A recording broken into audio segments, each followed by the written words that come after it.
Hello and welcome to GreenFleet Talks. My name is Kate Armitage and I'll be hosting our discussion today. I'm delighted to be joined by Simon Unglis, who is Commercial Group Fleet Manager at the AA.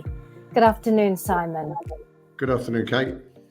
Good to speak to you again. It feels like it was only 5 minutes ago we were chatting. It is indeed. I've got some very specific things I want to ask you about, Simon. I know that you're doing loads of great stuff at the AA at the moment and trialing lots of vehicles, which is very exciting. But I wanted to just kick off looking at the political and legislative landscape, specifically. The phase out of ICE vehicles was originally set for 2030. Then it's been pushed back to 2035. And most recently, Labour have pledged to bring back the ICE vehicle ban deadline to 2030. So this has obviously big implications for fleets and for the ZEV mandate and how it's going to play out. How much disruption are you seeing this causing business plans? Okay, Kate. Look, I don't think it's for us to necessarily comment on the political agenda behind the changes to the dates. I mean, we as a business were sort of carrying on working to the ZEV mandate anyway. So which in effect is to 2030. Look, there's no doubt it's going to be challenging. It is achievable. Some of our areas will be easier to operational areas that will be easier to decarbonise than others. Look, we know that fleets are leading the way in decarbonisation. I don't think it was all necessarily down to legislation or political will. I think there are genuinely fleets out there that want to do the right thing, and try to save the planet. I think the only thing right now that's certain is that there's change. I think the future of driving will change. There's never been, in my long career, I've never come across a period where there's been such a fundamental change, which is not only a change of fuel in effect, but possibly changes to the way that people have to operate their vehicles. We will also see changes in the way that people acquire vehicles. I don't think it'll be straight purchase, lease, contract hire or stuff like that anymore. I think there'll be subscription services, and the whole light mobility piece will be a changing landscape across the next few years. That's interesting, Simon. And of course, for the AA, this is a double whammy, isn't it? Because not only do you have to decarbonise your own fleet, but actually your core business is rescuing motorists on the side of the road. And suddenly the number of and types of vehicles that you have to provide services for has absolutely, grown exponentially, hasn't it? Yeah, look, there's definitely impact on our business in serving our customers. You're absolutely right. The way that we deal with an EV is different to an ICE vehicle. Possibly the other big change is, of course, the weight of vehicles. So, which could see that the way that we recover vehicles may be slightly different in the future, as particularly vans get heavy. I think that cars, because they still would fit within the weight range of what payloads of our vehicles anyway. But as we get to sort of larger vans, then that could result in us having to go to bigger vehicles in the longer term. Which would have really big implications for you. We'll come back to vans in a minute, Simon, because I think we've got a lot to explore there. But using your own experience and expertise within the AA fleet, what advice on getting started have you got for some of the smaller fleets who are still determining what steps to take? Okay, so I think for me it's understanding your own fleet and understanding your operation. People could carry out full audit on their fleet, and for me that is not only, the hours of operation of the day, the mileage run, and even sort of, like the weight of vehicles or the payload you need. That is, for me, is probably the three big things. Obviously, the business mileage is that you can run is the biggest single change, because that will have impact on, whether home or depot charging alone will suffice, or whether you then got built into productivity for or changes in productivity if you've got a network charge during the day. Yeah. Okay. And I it's probably worth pointing out there that the car fleet, that's less of a challenge these days because there are so many vehicles with a higher range. But with vans, it's still very much range versus payload,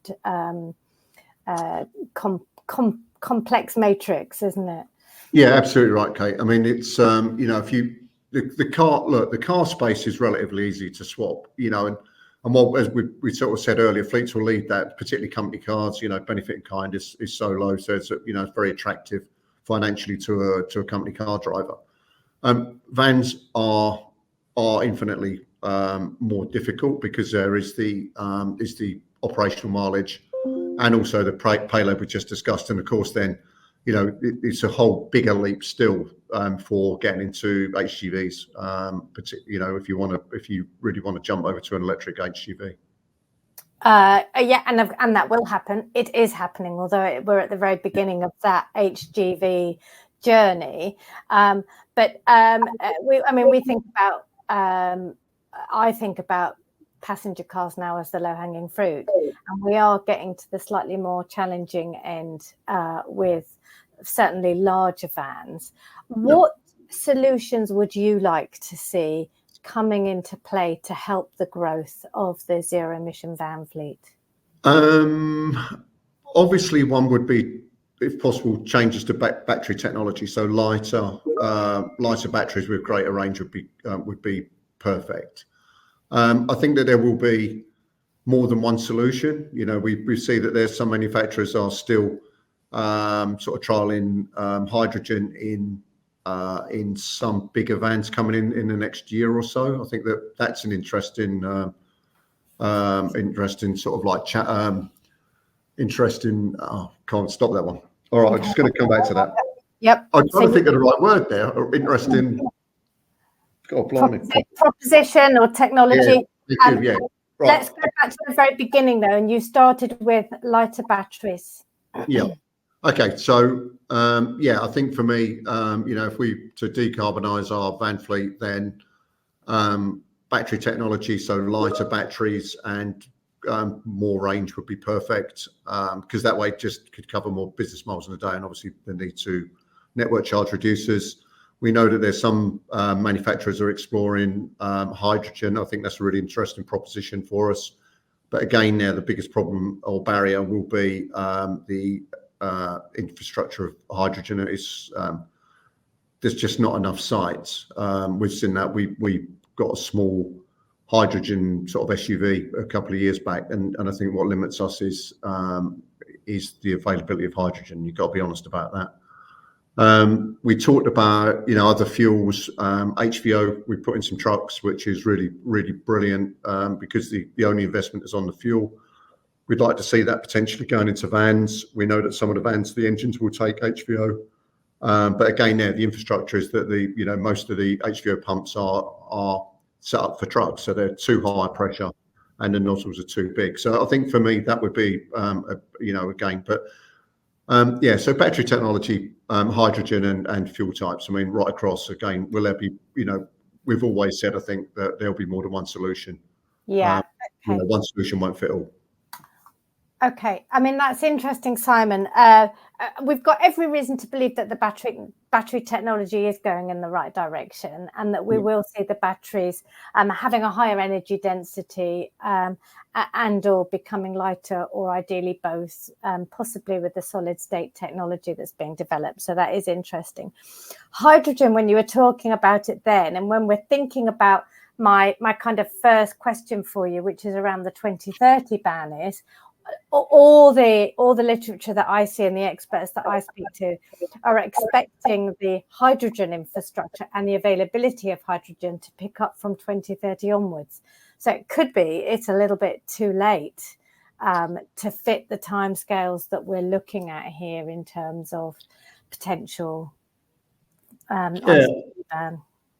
Yeah, I think for me there is that if there's vans in development towards 2030.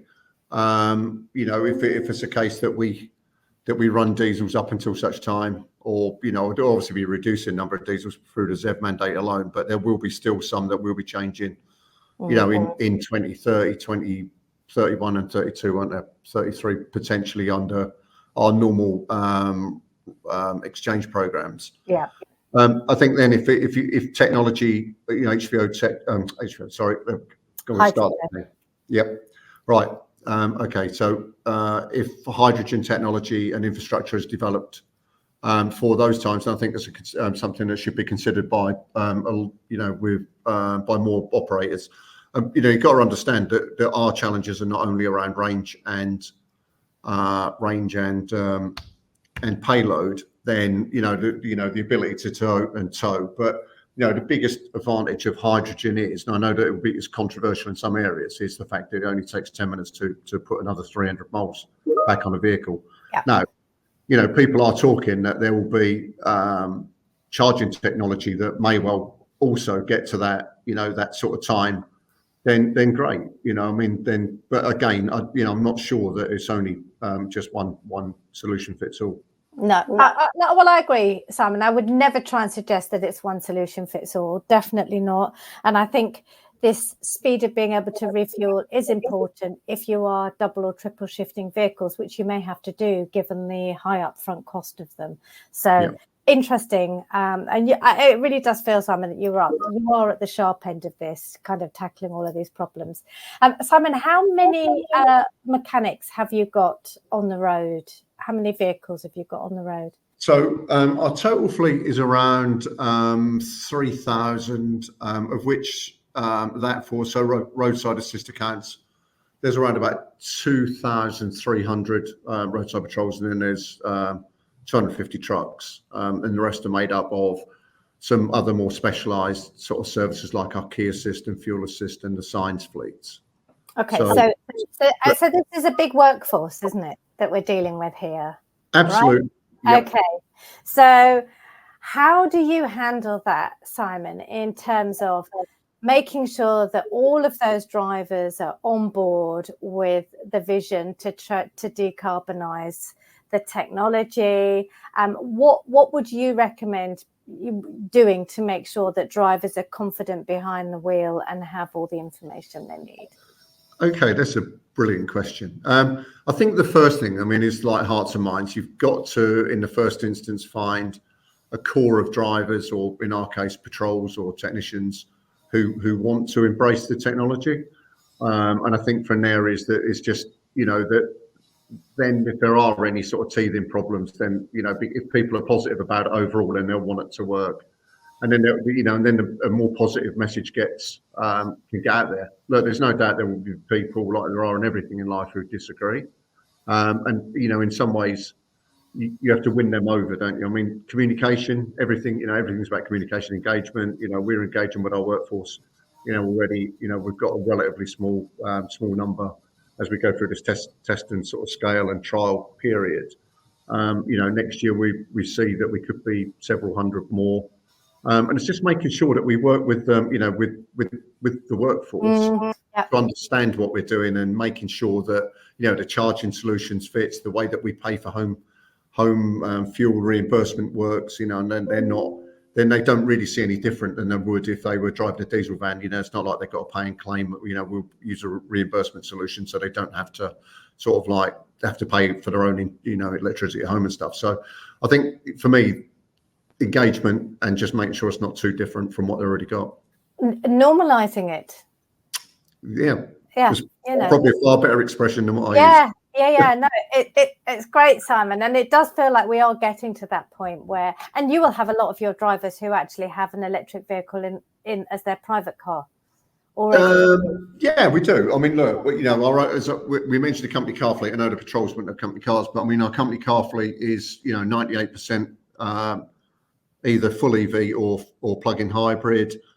You know, the patrol guys will be used to seeing and dealing with electric vehicles more and more through their job, won't they? So, you know, so their exposure to them is possibly different to, you know, a lot of more, you know, I'm going to say normal motorists is probably sounds a bit disrespectful, but, you know, somebody who's not exposed to them and they can then appreciate, you know, maybe the advances in technology and all those sorts of stuff. You know, but I think, you know, going back to it, absolutely got to engage and have them on the journey with you. Brilliant. Simon, it has been a pleasure talking to you today. And thank you, of course, to the AA for joining GreenFleet Talks. Kate, it's been a pleasure as always. Thank you. Thank you. That is all we've got time for. Please, thank you for watching, and please tune in to GF365 again soon.